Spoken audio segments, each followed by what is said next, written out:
everybody, welcome to week 3 of at-home Kinstretch. Today what we're going to focus on is we're going to focus on the shoulders.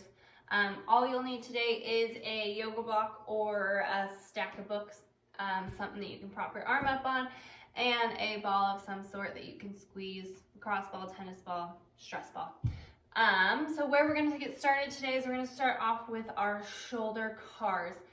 For those of you who have never joined us before, what a car is a controlled articular rotation, and essentially all we're trying to do is move our joints through their widest range of motion. So starting off with the shoulder, I'm going to stay short seated so that way my arm stays in the frame, but ideally we're going to come up into this half kneeling position. Now whatever knee is up, we're going to be working with that opposite arm, that way it's not getting in the way. So we're going to start off with our palm facing forward, thumb facing out. We're going to start by bringing that hand in, that pinky in towards midline. As soon as we feel like we can't go any further, we're going to bring that arm up and out towards ours, right where our bicep is parked by our ear. Palm should be still facing in. If we feel like we can't bring that arm back any further, we're going to start reaching back, and as we reach back, we're going to rotate that palm, continuing to rotate that palm, continuing to rotate until we finish with our palm facing out, thumb facing back. We're going to reverse that. So thumb's going to go back. We're going to hit that roadblock. As soon as we hit that roadblock, we're starting to rotate palm towards the ceiling, continuing to rotate until that bicep gets right by our ear, finishing down and in. Again, palm facing out, pinky into midline, hitting that roadblock, bringing that bicep up right by our ear, feeling like we can't reach back any further. We're going to start reaching back, and as we reach back, that palm is going to go down, that thumb is going to go down, and we're going to be continuing to rotate until we finish with that palm facing out, thumb facing back. Reverse, palm goes back, or thumb goes back, hit that roadblock. Start rotating, continuing to rotate, squeeze out more rotation until we get that bicep right by that ear, pinky towards midline, and down. One more, pinky in towards midline. Park that bicep by that ear, start reaching back. As we reach back, thumb goes down, thumb continues to rotate until we park palm out, thumb back. One more. Hit that roadblock, start rotating, continuing to rotate, and set down. We're going to do that same thing on that left side. Pinky's going to go into midline, coming up and out, hitting that roadblock, start reaching back. As we reach back, thumb continues to rotate, palm continues to rotate until palm is facing out, thumb back.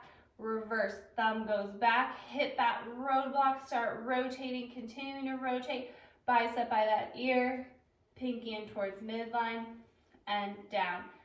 Two more, pinky in towards midline, coming up and out, hitting that roadblock, start reaching back. As we reach back, thumb continues to rotate, palm facing out, thumb back, reverse, hit that roadblock, start rotating, really feeling that ball rotate in that socket.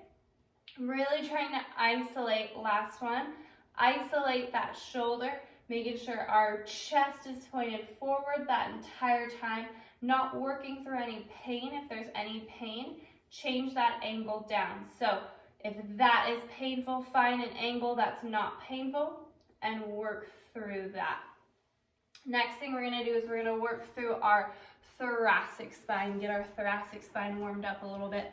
I'm going to go from the splits position. If you can't quite get into this position, either go into the short kneeling position here or a tall kneeling position here. We're going to hug ourselves nice and tight.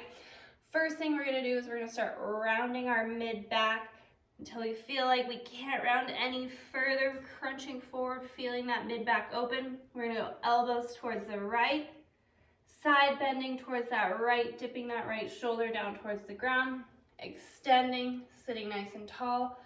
Dip that left shoulder, rotate elbows to the left, and crunch forward. We're gonna reverse back the way we came, elbows left, side bend left, extend sternum to the sky, side bend right, rotate right, crunch down.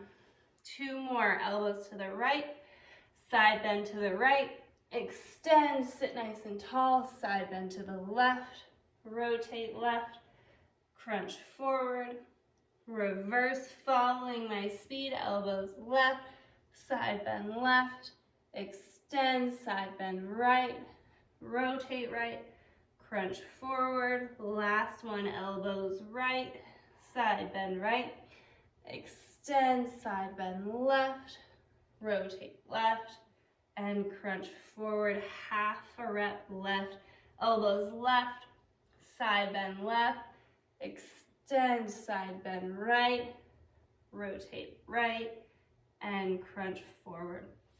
Next thing we're gonna do is we're gonna work through the capsule of our shoulder.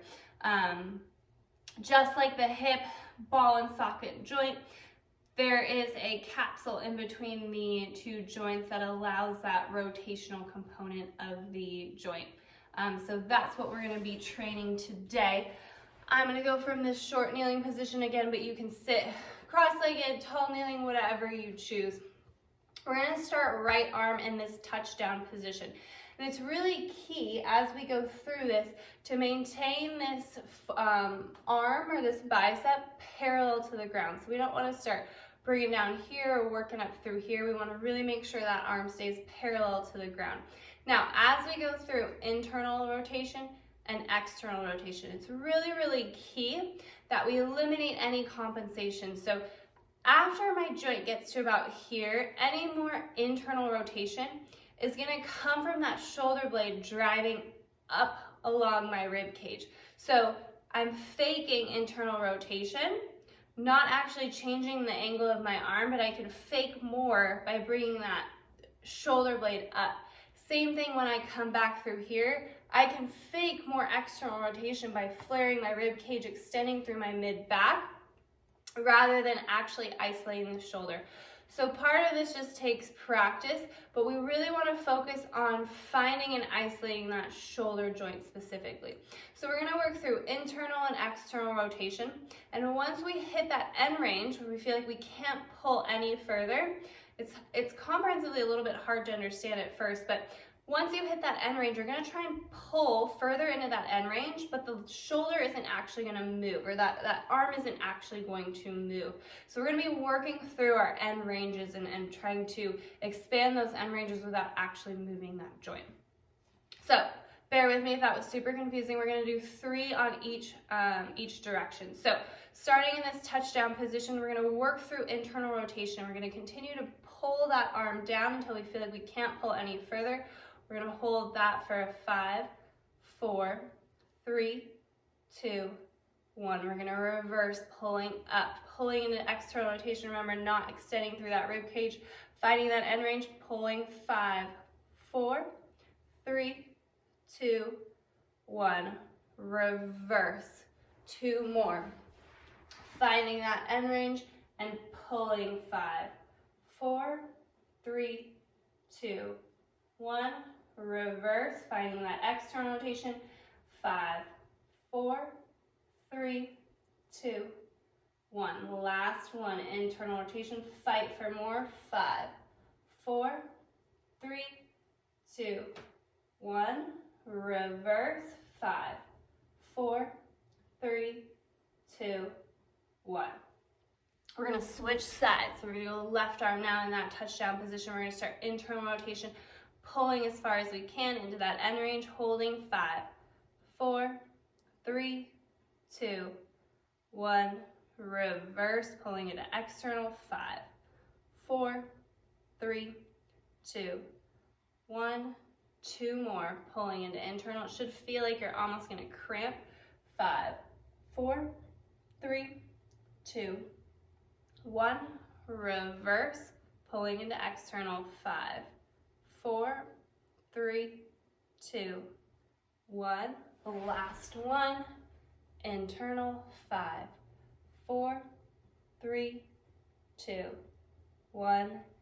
External. 5, 4, 3, 2, 1. Relax. We're going to build off that by going down onto our stomachs. we're gonna train an external and internal rotation specifically now. So you're gonna grab that yoga block and you're gonna grab that ball. Now, first thing we're gonna start off with is we're gonna start off with that yoga block right in that touchdown position, right below our elbow, squeezing that ball. We're gonna do 3 sets pulling into our maximum external rotation. So as you squeeze that ball, driving that elbow into the yoga block and trying to lift as far as you can. Again, not with that wrist, but pulling from that shoulder. We're gonna do 3 of these holding for a 5-second count. So build tension throughout your body, drive elbow into the yoga block and lift. 5, 4, 3, 2, 1. Relax. We're gonna do 2 more and lift. 5, 4, 3, 2, 1. Relax. Last one, drive that elbow in. 5, 4, 3, 2, 1. Relax. Now, if that was challenging enough for you, you're gonna stay there. If you wanna progress it a little bit further, you're gonna take that yoga block, you're gonna put it right where your hand is or right where your wrist is. We're gonna do 2 more of these. And now what this does is this forces us into even more external rotation. So as we lift off, it's extremely taxing on the shoulder. Again, if this brings you any pain, reverse back to that regression of that yoga block right under the elbow. This is more of a progression if that felt a little too easy for you. We're gonna do 2 more of these holding at a 5-second count. So again, driving that elbow into the ground and lifting. 5, 4, 3, 2, 1. Relax. Remember, not lifting from the wrist, but lifting that whole forearm off the ground. Last one, drive that elbow into the ground and lift. 5, 4, 3, 2, 1. Relax. We're gonna do the same thing on that opposite arm. Taking that yoga block, starting first right at that elbow, at that touchdown position, driving that elbow into the ground, lifting. 5, 4, 3, 2, 1. Relax. 2 more, drive elbow in, lift. 5, 4, 3, 2, 1. Last one, drive that elbow in and lift. 5, 4, 3, 2, 1.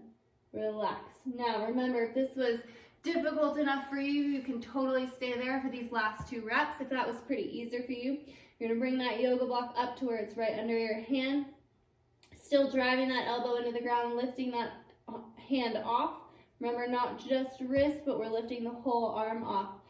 Driving that elbow in and lifting. 5, 4, 3, 2, 1.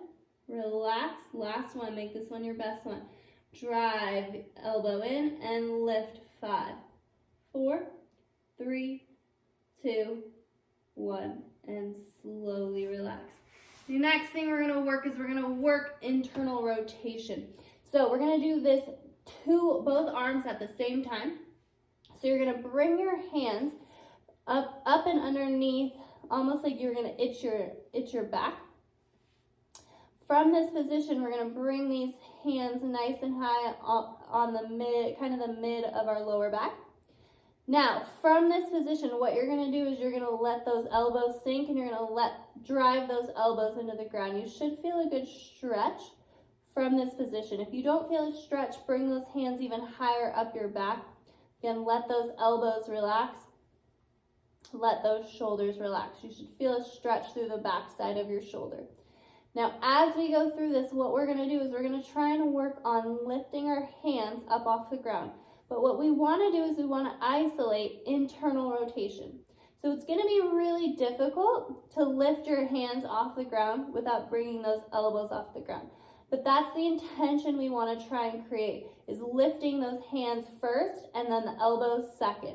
It's okay if the elbows come off the ground in order to actually lift, but we want to try and do our best to actually just lift that hand off the ground without that elbow. So we're going to do 3 of these, holding for a 5-second count. Building tension throughout our body, trying to lift the hands first, then the elbows, holding. 5, 4, 3, 2, 1. relax. Catch your breath. 2 more. Lift hands first, then elbows, and hold. 5, 4, 3, 2, 1. Relax. Last one. Make this one your best one yet. Lift hands first, then elbows, and lift. 5, 4, 3, 2, 1. Relax. We're going to put this all together for the last thing we're going to do today. We're going to work through external rotation all the way into internal rotation. So what we're going to do, start here, is we're going to start with our hands up above, trying to reach as far down the spine as we can. From that position, we're going to lift off of our back. We're going to extend our elbows, work towards that internal rotation that we were just in, relaxing, and then we're going to reverse, working our way all the way up and back. So we're going to start with our hands above our head, reaching as far down our spine as we possibly can. Start relaxed, elbows on the ground. You're going to lift elbows off the ground, lift hands off your back, and hold. 3, 2, 1. Extend those elbows out, pulling those thumbs up towards the sky. 3, 2, 1. We're going to start making our way nice and slow down towards that internal rotation position. Continuing to rotate those thumbs, continuing to rotate. Bend those elbows, pull up the spine, and relax. We're going to reverse that. So again, lifting first from our hands, then from our elbows. Lift, extend from those elbows, hold. Thumbs start rotating up towards the ceiling. Continuing to pull up towards the sky, Pause there, bend elbows, and relax. We're going to do 1 more of those. Working through that end range as best as possible. Working down our spine, lift elbows first, hands, hold. 3, 2, 1. Extend elbows, hold. 3, 2, 1. Thumbs start going down as you pull up towards the ceiling, continuing to rotate. Bend those elbows, trying to work your way up the spine as best as possible. Don't set down. And slowly set down. Catch your breath, reverse, lift hands first, then elbows, hold. 3, 2, 1. Extend elbows, hold. 3, 2, 1. Thumbs start going up to the ceiling. As they come up towards the ceiling, continuing to pull. Pause at the top. 3, 2, 1. Bend elbows, hold above your spine. 3, 2, 1, and relax. That was your shoulder workout for the day. Make sure to tune in next week for next week's virtual Kinstretch class. Thanks so much for participating. Have a good rest of your quarantined week.